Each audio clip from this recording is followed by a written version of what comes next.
Saya Syafira Alifa Oktivia Putri dengan NIM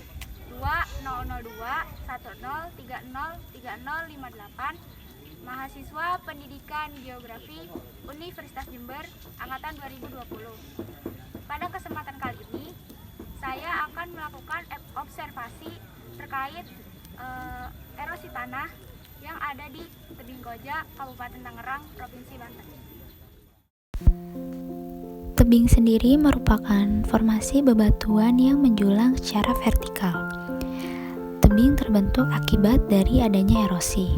Nah, pengertian erosi sendiri merupakan perpindahan lapisan permukaan bumi bagian atas yang dapat disebabkan oleh air, angin, ataupun es. Nah, ada dua penyebab utama terjadinya erosi. Yang pertama yaitu erosi karena sebab alamiah, dan yang kedua yaitu erosi karena aktivitas manusia. Nah, perubahan bentuk tanah atau batuan dapat disebabkan oleh kekuatan air, angin, es, pengaruh gaya berat, ataupun organisme hidup. Tebing umumnya ini ditemukan di daerah pantai, pegunungan, dan sepanjang sungai.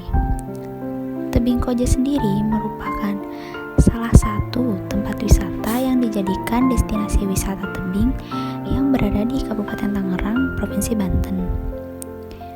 Tebing Koja ini terletak di Desa Cikuya, Kecamatan Solear, Kabupaten Tangerang, Provinsi Banten, yang sudah dikenal di kalangan masyarakat luas. Erosi tanah merupakan penyumbang terbesar dari terjadinya degradasi lahan. Walaupun degradasi lahan bukan merupakan peristiwa ekonomi, akan tetapi proses ini berkaitan erat dengan penurunan mutu lahan yang menyebabkan menurunnya produksi pertanian dan meningkatnya biaya pencegahan degradasi lahan yang merupakan problem ekonomi.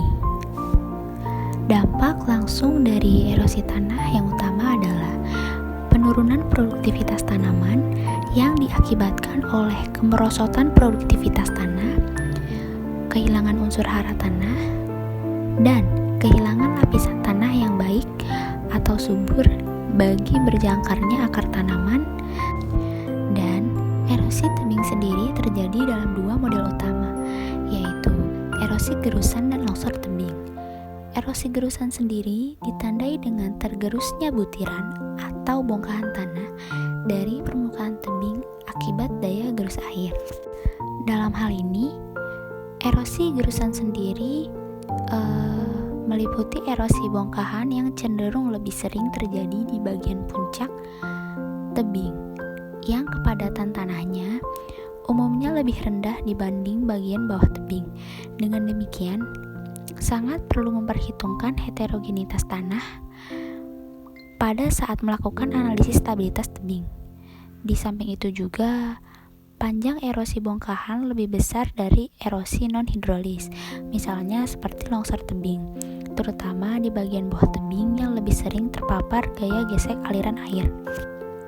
Nah, hal ini menantang pendapat umum yang menyatakan bahwa erosi gerusan, baik erosi butiran maupun erosi bongkahan, kontribusinya tidak kecil terhadap pergerakan mundur tebing dan total sedimen yang mengalir.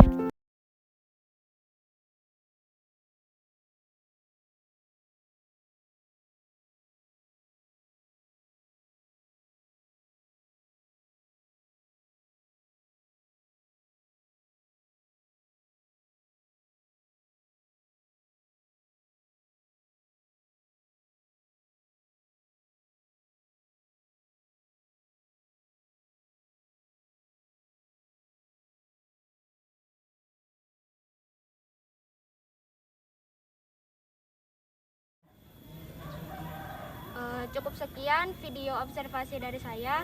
Wassalamualaikum warahmatullahi wabarakatuh.